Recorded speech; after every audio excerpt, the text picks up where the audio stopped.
And I'm excited to talk with all of you today. Hi, my name is Julie Lovelace. I work at Worcester Polytechnic Institute in the admissions office. And while I am really sad to not be in Turkey, I know that we really appreciate the time that we get to spend with you guys today. I agree fully, and I'm going to share the screen now, and we each have just one slide to share. The three of us, Clark, College of the Holy Cross, and Worcester Polytechnic Institute, we'll each spend about 5 to 7 minutes just giving you a very general overview of our campuses, and then we will open it up to some questions. So I believe the session in total is about 45 minutes, and again, we're really grateful that you're here. So I'm going to share my screen to make sure everybody can see. And I have to figure out what screen you're actually seeing. Can everyone see a slide that just has fast facts and does not have any of the PowerPoint stuff around it? Excellent. If there's any issues with that, feel free to just shout out. But I'm going to speak first to Clark, but I'd be remiss if I didn't start with just sort of a commonality that the three universities represented here share. And that is that we're all located in Worcester, Massachusetts. And for those who don't know, we're about 75 kilometers outside of Boston to the west, sort of somewhere between Boston and New York City. And we are the second largest city in our New England region. And I'll let my colleagues talk about sort of their perspectives on Worcester. But we're all in that region. We're all just a couple miles from each other. And this is what brought us together today for this presentation. So if by the end of the presentation, you get the pronunciation on Worcester, right? There's a lot of different pronunciations, but sometimes you'll even hear it called Worcester. But for us, Clark University is where we'll begin because that's my alma mater as well as where I currently work. Just a little background on Clark. Clark University was founded in 1887 as the nation's first all-graduate psychology college in the United States. And today, what Clark is best known for is that we are the smallest liberal arts and research university in the United States. And that's a mouthful. What this identity means is that we are half research university, meaning that you get sort of that focus on asking a lot of questions and working closely with faculty on big projects and topics. It also means that we're half liberal arts college. And for those who've done some looking at colleges in the US, that's probably a term you've heard before, maybe not. And a liberal arts college really emphasizes a breadth and a depth of learning. So as part of our curriculum, we have students take courses in a lot of different areas. I'd like to highlight that in Clark's case, one thing that we're exceptionally proud of is that 100% of our students can access research, internships, study abroad, and volunteering opportunities. This is going to be a really big part of the Clark identity. And what the student success shows us is that our students are graduating and finding a lot of achievement at their next juncture. For Clark, 98% of our students are employed in graduate school or in a fellowship within their 6-month graduation window. And that's our proudest point of achievement. I also would like to just highlight some of the items you see on the screen in front of you. And these are just fast facts. Clark is about 13% international. We do draw from about 60 countries each year, including Turkey. We are a small college. We have about 2,200 undergraduate students, as well as another 800 or so graduate students. So we're about 3,000 students in total, so a pretty small university. We do offer about 35 different programs in the sciences, social sciences, arts, and humanities. You can see here that our top 5 majors are typically psychology, biology, management, political science, and international development. I always like to highlight that Clark has a pretty unique opportunity called the Accelerated Degree Program that about 30% of students participate in. Any student who's earned a B+ average while an undergraduate at Clark can take part in any of our accelerated master's degree programs completely tuition-free in 1 calendar year. So it's an excellent way to get your master's in biology or physics or chemistry or community development management without the associated cost, and tends to be a big draw for our student body. And finally, before I turn it over to Jenny to talk about Holy Cross a little bit, just a couple notes on scholarships and such. We consider all students for academic scholarships. That includes international students. Those awards typically range from $15,000 to $25,000 per year and would be separate from need-based aid that you could apply for.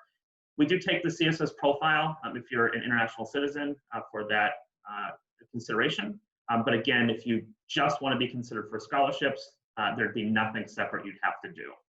Additionally, Clark doesn't have an application fee this year, so if you're a current senior, it is free to apply. And we are a test optional university for the SAT and the ACT, so you do not need either of those exams to apply, or again, you do not need them to be considered for merit-based scholarships.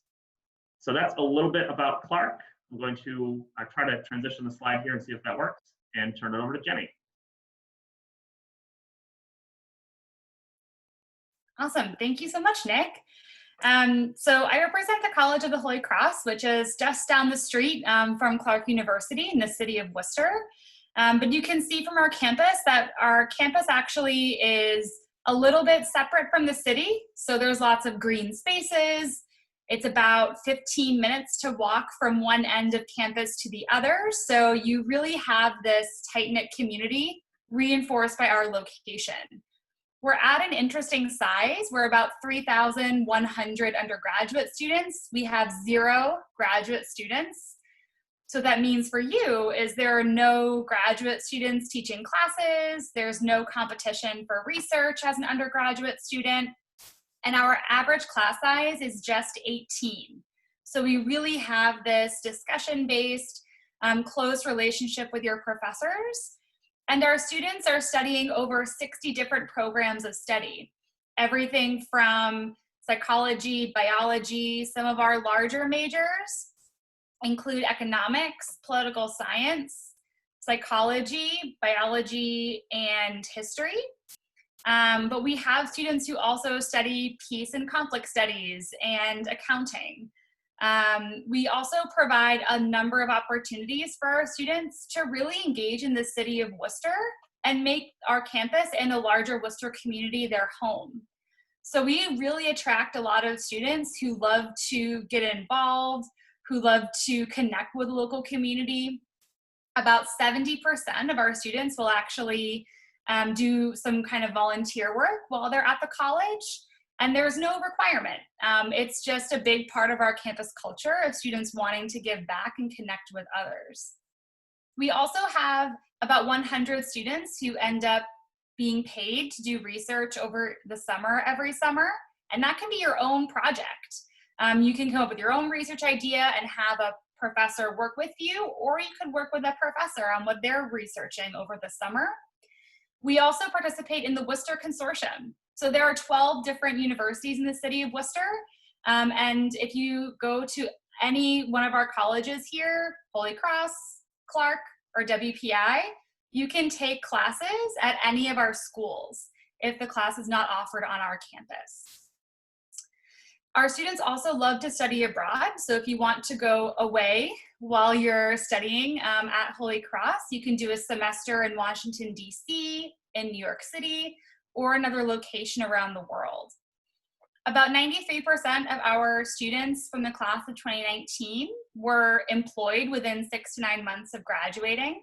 A lot of that is due to our really, really strong alumni network, where our Center for Career Development will really work with our students starting in your first year. If you are starting your college experience and you're not exactly sure what you want to do, or you think you have an idea, but you might change your mind, Holy Cross is a great place for you to explore, take some classes you're interested in, and then also work with people in our Center for Career Development to start connecting with alumni, do some internships, so that when you do choose your career, you have a really good sense of what you do want to do, and you're on the path that you want to be on. In terms of admissions and financial aid, so the College of the Holy Cross has been SAT and ACT optional for 15 years. So we really know how to review applications without those exams. We do still want to see some type of English proficiency test if you do not attend a high school that is all English. So that could be the Duolingo test, the TOEFL at home test, or the IELTS at home test. We also, in terms of financial aid, do have financial aid available for international students. We also have academic merit-based aid for about $7,000 to $15,000 per year. International applicants who are not US citizens or permanent residents will need to submit just the CSS profile, like Clark. And if you do hold a US passport, you can also submit the free application for federal student aid, the FAFSA. We don't gap at all in terms of financial aid. So if you need a certain amount of money and your documents show that, we'll give you everything that you need to come and attend the College of the Holy Cross. So that's a little bit of information. I'm happy to answer any other questions later on. But now we're going off to WPI with Julie. All right. Thank you so much. So hi, I'm Julie. I work at Worcester Polytechnic Institute. And I always start by kind of breaking down our name because I know it's long and a lot of syllables. Worcester obviously is the city that we're located in. It unites all three of the colleges on the panel here today. And as Nick already talked about the location, I don't need to spend too much time on that. But I'm just trying to model correct pronunciation for all of you guys here today. Polytechnic is an old-fashioned word, but it basically means that WPI offers many kinds of technical majors.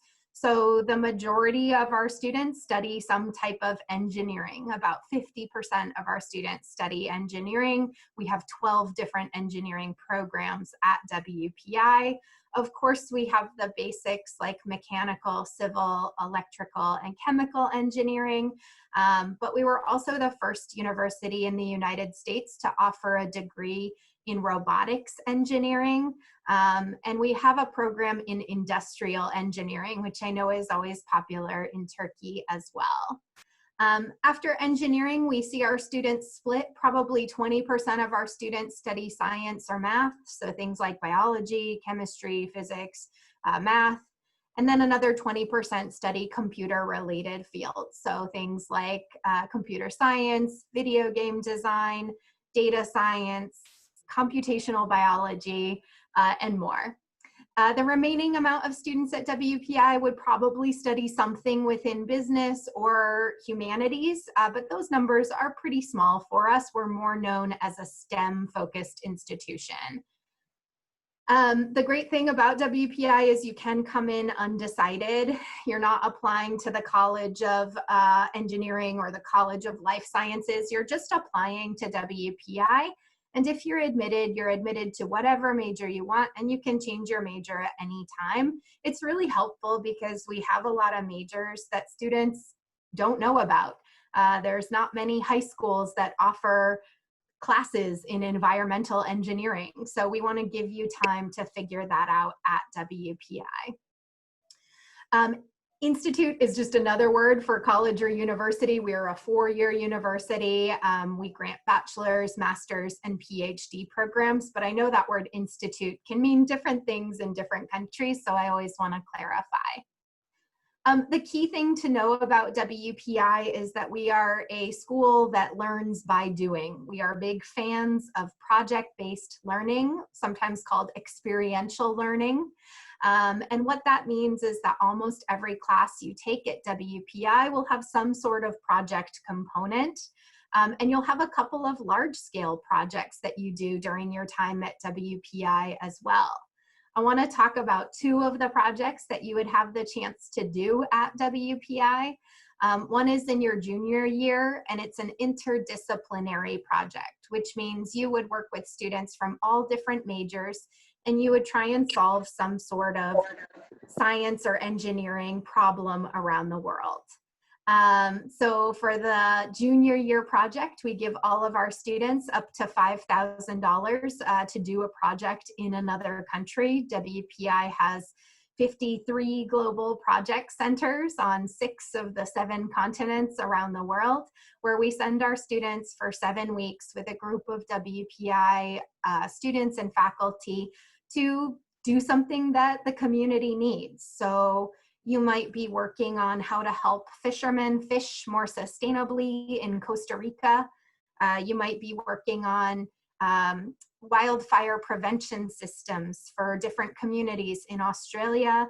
You might be focusing on how to reduce light pollution in some of the national parks in Iceland or in Maine or in Montana. It's a great way to see another part of the world and complete a project for WPI. And the second project I'll share is our major qualifying project. That's going to be another team-based project, but it will be specifically within your major. So if you are studying robotics engineering, you and a group of students might be designing a refrigerated drone that can deliver medicine to communities that don't have road access. Or if you are a chemical engineering major, you might be looking at the different kinds of organisms that grow in fermented tea that we could use to create new artificial organs. It's a large-scale capstone project that really prepares you to go into job interviews and talk to prospective employers about all the technical skills that you have, but all the soft skills that you have from those projects. So that's a little bit about what WPI is all about. Like Clark and Holy Cross, we are on the Common Application and we are SAT, ACT optional. And we also offer merit-based scholarships as well as need-based financial aid. So I think I will pause there. I know we are excited to answer questions for you, especially given that this is such an unusual year. And I know Nick has all of our contact information to share as well. So we'll let you guys take it away.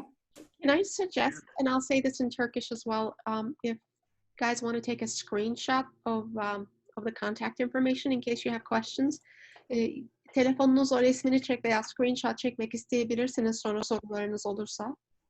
Kaçırmayalım. Okay, thank you. And I don't know, I'll leave this up for a minute or so, and then we'll jump back just so we can sort of all see each other a little better. But we are happy to take questions now, even while this is on the screen. Can I kick the group off with one, and I'll repeat it in 2 languages? The question is, what are you seeing from Turkish applicants, and what are your requirements where you might see some gaps, or what recommendations do you have for the students in this group?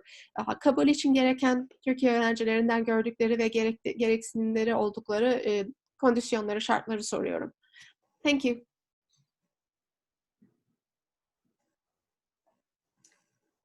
Yeah, I'm happy to start.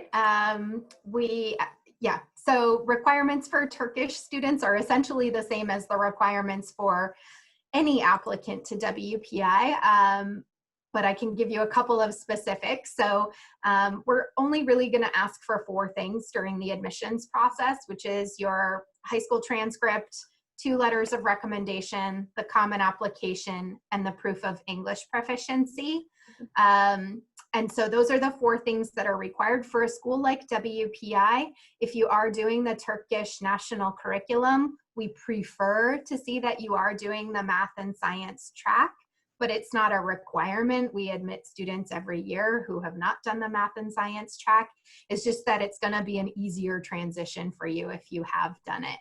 And then for students who are in an either IB or AP curriculum, again, whatever you can do to challenge yourself in math and science gives us confidence that a school like WPI is going to be right for you. For Clark, we are extremely similar to WPI, although because we are not a specifically a STEM-focused institution, and we do have a lot of different majors, we wouldn't require emphasis on science or mathematical fields, although if you have those, that is also a great opportunity. But for Clark, similar to WPI, the application process is the same for all students, regardless of citizenship, whether you're a US or international student. I think I didn't mention it in Clark's segment, we would require a TOEFL, an IELTS, or a Duolingo online test of English, only if your first language is not English. So that's sort of, maybe the one difference for students who are applying from overseas, but even then it's not required for all students. Like WPI, we do require the common application and then 2 letters of recommendation, as well as your transcripts. So that would be similar for Clark as well, but no other key differences for the Turkish students. Thank you.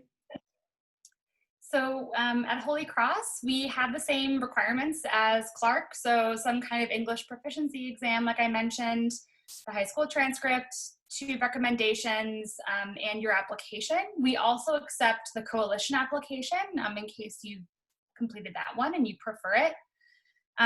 We do highly recommend that all of our applicants do a virtual interview. So if you want to learn more about our school, not only are we interviewing you, but you get to interview us and see if we are a school that you really enjoy. It's a chance to learn more about us kind of beyond the website. And if you ever, are looking at interview opportunities and the time difference is difficult, just send me an email so that we can find a better time for us to do an interview. But that is not required, it's just recommended. I'm going to take us out of share for now so we can all see each other a little better, but if anybody needs these emails back up, feel free to let me know. Thank you. And certainly ask me if you missed the opportunity, I'll forward it to you as well. I wondered, is the Common App essay the Common App essays any more important than they have been in the previous years because we're so slim on all the other criteria? Let me ask that in Turkish. Bu sene acaba diğer kriterlerimiz eksik olduğu için COVID yüzünden yazdığımız kompozisyonların önemi arttı mı diye soruyorum. Thank you. For Clark, the essays are the same as they have been in terms of importance. We know there's the opportunity to submit an additional short prompt on how COVID has impacted you. And students are, for Clark's case, welcomed to submit that additional essay, but it's not required for us. We do really value the writing that students submit as part of the process, and that's a big part of our identifying you as a good fit for Clark. We do have an additional supplement in the Common Application that's sort of a second essay that we would like you to fill out, but it's not the COVID question. So we have the main Common App essay, which is important, our supplement, which is important, and then optional would be the COVID piece. But it's, for us, not any more or less important than, say, last year. Thank you.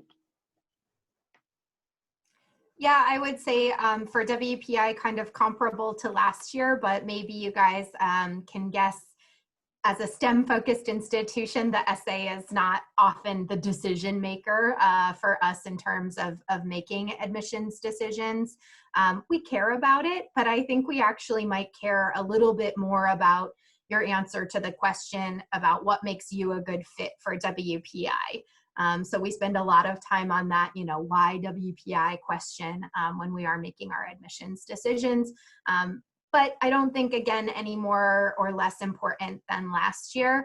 I do think one advantage for international students this year is that all colleges have virtual information online now, whereas in the past we didn't always have that information always available to you.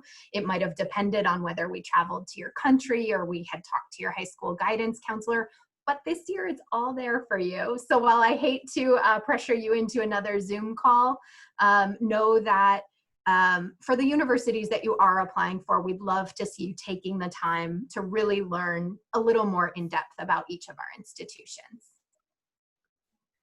So for us, it's pretty similar about, the importance of the essay hasn't changed. We always love to see writing. I would add that for the COVID kind of supplementary info, that's optional. Some students I see are really stressed out about writing that. They think it's like an additional essay that has to be beautiful and just as good as their Common Application essay. No, it can be bullet point information. It does not need to, grammatically correct, yes.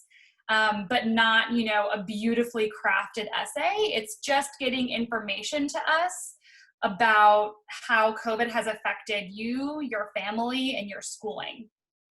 So I would just say that piece. There was also a good question in the chat function about, would you say an interview increases the chances of admittance given this kind of weird year? So I can start and then ask my colleagues to share. So I think that for Holy Cross, we've always highly recommended an interview. So we've always wanted to hear from you, and that certainly has not changed. I would say too, these English at home exams for TOEFL and IELTS and Duolingo, we know they're excellent. We have faith in those exams. And I also don't think that it really hurts you to also do an interview. Like, I couldn't see why that would be a bad thing in your application. The only really bad interview that I had was a student who spent 90% of the interview telling me how they cheated on exams in high school. So don't do that. But normally the interview shows that you're interested. It gets us to know you a bit better. So don't worry about being nervous about that. In terms of that great question too about interviews, Clark has interviews offered virtually as Holy Cross does. We recommend them as part of the admissions process, but like Holy Cross, they're not absolutely required. And I like how Jenny phrased it, that it's a chance not only for us to get to know you, but for you to get to know us a little bit as well. And so if anyone's interested in those can be found on our website, or I can link at some point here. But they're usually 20-minute conversations done at a time that accommodates all time zones. We do have them offered usually all day and even at night. And it's an opportunity to sort of share a little bit about who you are. Yeah, I don't have too much more to add. We're also offering virtual interviews, and we'd love the chance to talk to anyone who's interested in applying, as long as that's an environment that you're comfortable in. Perfect. That's a great question that came in. You can also ask your questions in Turkish if you want to. So I'd like to see if anybody has other questions. If not, I will throw one more out, if that's all right. Do you have situations where admission rates for a certain set of majors is different from the remainder of the university? And how does that, how can we determine our true chances of being, considered and getting in? Yeah, and for Clark, I think this was mentioned earlier for another institution, but Clark is just one college. We don't have specific other, colleges of arts and sciences or college of nursing within Clark. It is just the university. And so when you apply, you're just applying to Clark. Our overall admission rate is about 47%. And that is the same average for international students as US students. And it's the same for all of our majors and programs. And that happens because all students at Clark come in formally undeclared, and you do have up to 2 full years to declare your major.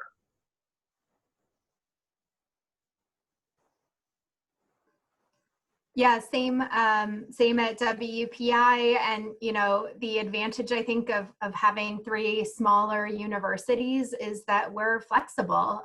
If one year we got thousands of applications for one major, we can react. A couple of years ago that did happen for computer science, and we hired 10 new computer science faculty that fall, because we're here to meet the students where you guys are. And we're not going to cap any of our majors or say we're only accepting 100 students for this major. It's just not what we're about. We want to give you the option to find the major that's right for you. At Holy Cross, similar to Clark, students do not apply directly to a major or a school. So because you can change your mind about your major in your first 2 years, we don't have any specific requirements about, about what major you're applying to as a first year student. Actually, all of Holy Cross students are on paper undeclared for their first semester. So everybody on paper at least is undecided and figuring it out. That does, if you are interested in biology and you want to take biology classes your first semester, great, go for it. And then you can declare your major in biology the next semester if you wish. But we don't have any sort of restrictions based around that and how we admit students. Oh, you seem you're muted. Yeah, I was just going to say Nisa has a question. She's asking how you evaluate the Turkish GPAs because it's a slightly different transcript system, but it's usually like out of 100. So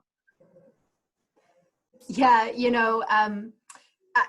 all three of us, I think, are responsible for reading all the applications from Turkey. So we're definitely comfortable with the grading scale. And, if I were to show my colleagues a transcript that had 60s and 70s on it, they might be really nervous about that. But I know the grading system in Turkey. We all know the grading system in Turkey. So we're confident that when, at WPI, we say we're looking for students with lots of A's and B's on the high school transcript. But we know that in Turkey, that means 85 to 100 is an A. I think it's 70 to 84 is a B. So we're comfortable with that grading system. And if a high school had any unusual grades, they typically will let us know about that there was a certain class that was very difficult and nobody passed it, or everybody struggled with it, or the average was a 65. there's a good question that popped in as you were answering, but I'm going to ask one and sandwich it between the two. And that is, so a bunch of high schools in Turkey, obviously. What happens when you come across one you don't recognize? And it's a Turkish school from a different city. You've never heard of it. What do you do? And what can a student do in that situation to introduce you properly to their curriculum? Yeah, I can take that question and then also add in just a quick answer from the previous one too. Is in Clark's case, we actually don't use GPA as part of our process, and it's something we're really proud of. So we are just looking at the grades. So as Julie said, 60s, 70s in Turkey, I'm empowered as an admissions counselor that I don't need to use a GPA. I can actually look at those grades individually and say, yep, for the context, those are really excellent, especially with the sheer number of courses that I know Turkish students are taking. But for the specific question about engaging and getting to know high schools that we don't know, whether in Turkey or elsewhere, there's a couple of things we use. One of them that's great, and this is going back to the Worcester connection. Julie and Jenny are quick to respond to email, and we can sort of collaborate because we are three quite different institutions. And the students we get to know, often, sometimes we're looking at all of us, but sometimes aren't. And so we can just sort of, ask each other questions about these institutions. It's also why we do sessions like this and other sessions where we can meet with other representatives and, counselors and students at schools from all over the world. And so we can get to know the school that way through good old-fashioned research. And then the more students who apply from new institutions, the more context we have to be able to make those great understandings. So those are just a couple of ways, but I'm not sure if my colleagues have any more to add. The only thing that I would add, maybe what a student could do from a student perspective is, I think that most of us on this call know that, the guidance counselor role looks really different at a lot of schools internationally. And that, maybe a lot of international students are figuring out the college application process on their own or using friends or a different network. So we're aware of that, but if you want to share on your application, there's an additional information section. And so you can share, my high school doesn't have a guidance counselor. My English teacher helped me put this application together. And if you have questions, I'm happy to answer them. But like Nick mentioned, we have great professional networks where we get to ask each other questions. And we have some databases that we can look at and just get a sense of some of the basics.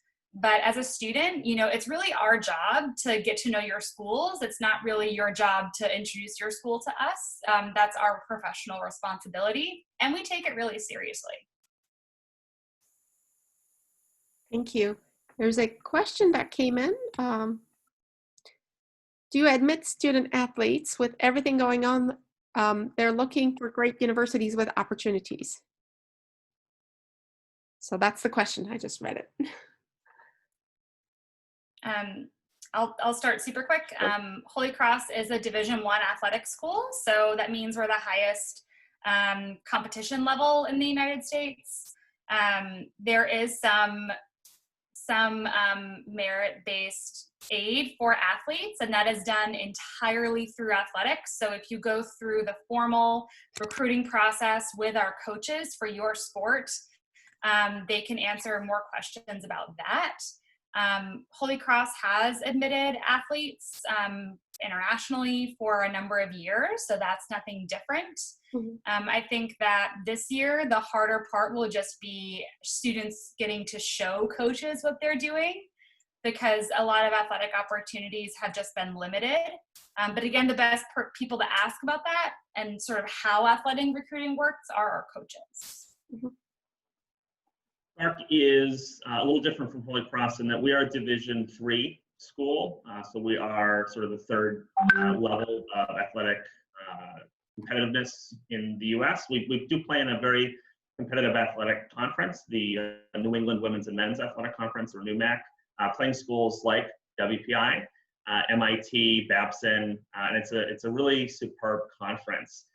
The way Clark looks at it is that we have 10 women's varsity teams and 7 men's varsity teams. We do recruit, and athletes can get scholarships, much like non-athletes can. We just don't have specific scholarships for athletes, which is regulated by being a Division III school. So that's Clark's perspective.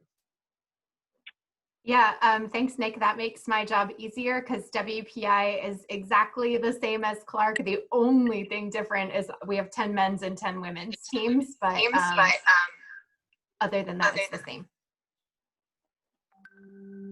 Sorry, I'm trying to control that. Okay, No worries. that's great. Thank you, and thank you for the question. And let's ask some more.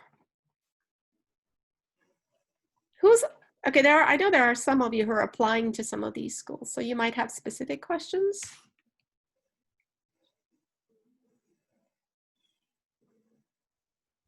Okay, there's one somebody wrote. Let's see. Oh, no, that was just a thank you. While we're waiting too, I'll just sort of say thank you to everybody here, because I know that, you know, what I've known for a long time, though it is a mostly virtual world, it doesn't mean that you have tons more time. In fact, I know that it means you have far less time. So I think I speak for all my colleagues that we're extremely grateful that you're here with us this evening, you know, joining and learning more, and that we're always happy to be a resource in your future inquiries and questions about Clark, Holy Cross, WPI. Okay, there's one more. Do you expect fewer applications this year from international students? Okay, good one. In Clark's case, I think we definitely do. We're sort of unsure what that will look like exactly. It is tricky to know with sort of, you know, the future of a lot of US systems, especially travel restrictions. So we are anticipating fewer applications in the international realm. But we also have sort of done some work. For instance, as I mentioned, that Clark does not have an application fee this year. We're hoping that takes away at least a little bit of the pressure to begin to counteract some of the challenges. But we know that's only one small step. So we're anticipating fewer. We're just not sure what that may look like. So, John, why don't you ask that yourself? He has a great question. Yes, could you give some information about the merit date? And can you just phrase what curriculum you're studying and where? Yeah, I'm studying AP curriculum. Yeah, okay, good. Yeah, I'm happy to start with merit aid. Yeah, like Clark and maybe Holy Cross, there's no special application that students need to do to be eligible for merit scholarships at WPI. The stronger student you are, the more money we can give you. And what I mean by stronger student is we're going to look at 2 things. What classes did you take? Knowing that you have the opportunity to take AP classes, we would love to see some of those on your transcript. And what grades did you receive in those classes? So the stronger those 2 things are, the more funding we can award. It's hard to talk about average scholarships because it does vary so much student by student, but I would say our scholarships range from about $10,000 to $25,000 a year for international students on the whole. Thank you. Thank you. For Clark, I think similar as well. Our range is typically 15 to 25,000 per year in the merit-based scholarship realm. We do consider all students automatically for merit-based scholarships, so nothing separate you'd have to do there. You know, if you also want to apply for separate need-based aid, not specifically scholarships, then you'd have to fill out CSS profile if you're an international citizen. But again, we do consider all students automatically for scholarships. Holy Cross is the same with our merit-based scholarships. There's no, or academic merit-based scholarships, there's no separate application. Ours range from maybe $7,000 to $15,000 a year. We do have 2 other scholarships that do have separate applications. One is for musical performance, and one is for the classics, so Greek and Latin students. And those are full tuition scholarships. So you can go to our individual departments' websites to get more information on those scholarships. All right, thank you. Good question. Do we have any others? This is such a wonderful opportunity to have you around like a virtual roundtable, you know, because it's so easy to dialogue. So we really appreciate it. So there are definitely people who are applying. So this is, I assume this is very helpful for them right now.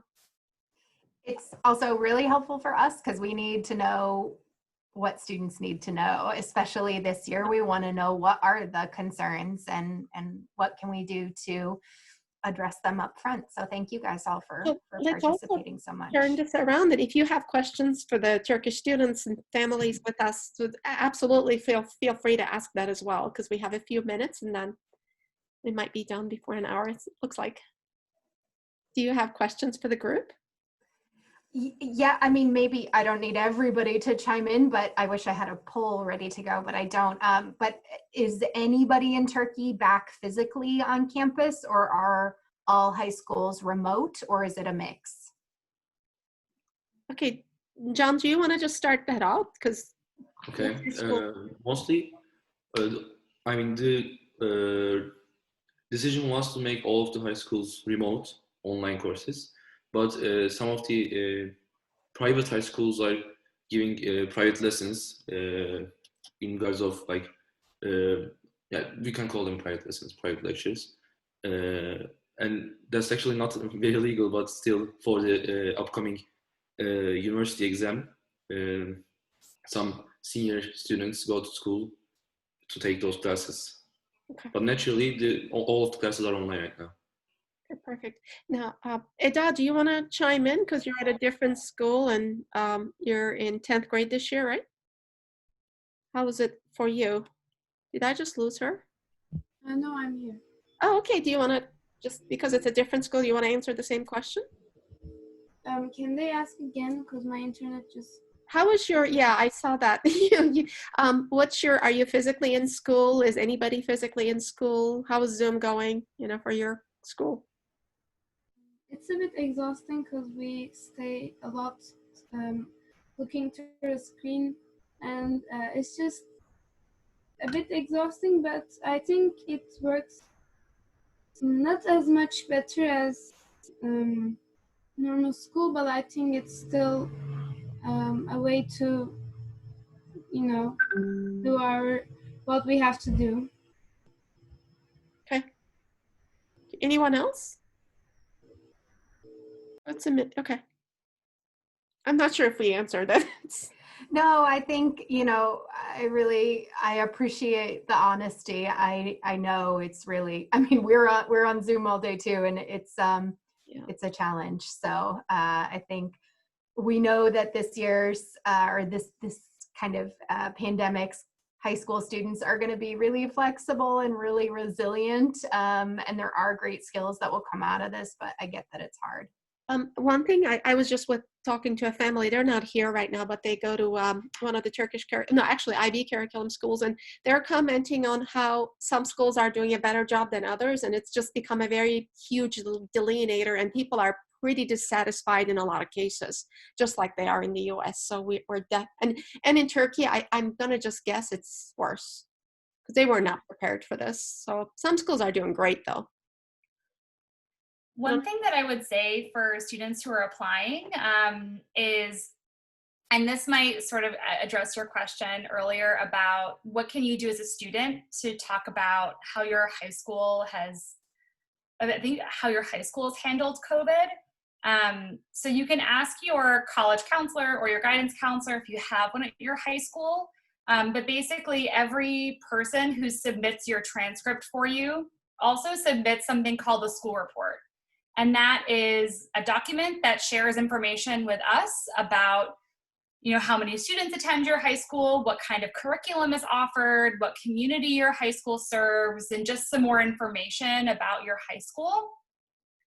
And as part of that piece of information that your school official submits, they also are required to talk about how your high school responded to COVID.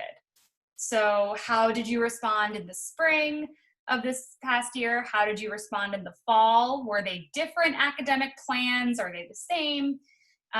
So what I would share with students is ask your college counselor if you can see what they're going to write. And then if they haven't written anything, or if you want to provide more information, you as a student could put some of that information about how your high school responded to COVID in your extra information about COVID. So if, for example, I was only able to attend 30% of my online classes due to technical difficulties with our all online remote learning, that's information that's helpful. It's not your fault as a student, right, that your high school had these challenges. But it's helpful for us to know so that we, if we see, oh, the student did so well in this class last year, what happened? Now we have some good information and we can say, we think this is a very smart student who could do a great job at our school. And it's not their fault that they just didn't have access to something. Perfect. That's very helpful. Anything else the group wants to ask?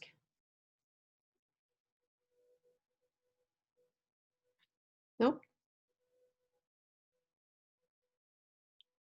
Going once. Other questions? Okay, I think that might be it for their questions from what I'm seeing. So we can, if you guys have nothing to add, we can conclude perhaps. Is that all right? Yeah. Okay. Thank you. Well, we really appreciate all three of your you two coming here to share all this wonderful stuff with us, and it's been extremely helpful. So please write to them if you have other questions, guys. I have the contact information for anyone who missed that contact page. Should we flash it one last time, Nick? Yeah, let me do that. So take a screenshot if for any reason you missed it prior. Hopefully everybody can see that. Is that on the screen? Yes, Yep. It is. Thank you. So take a screenshot, please, if you haven't already done so.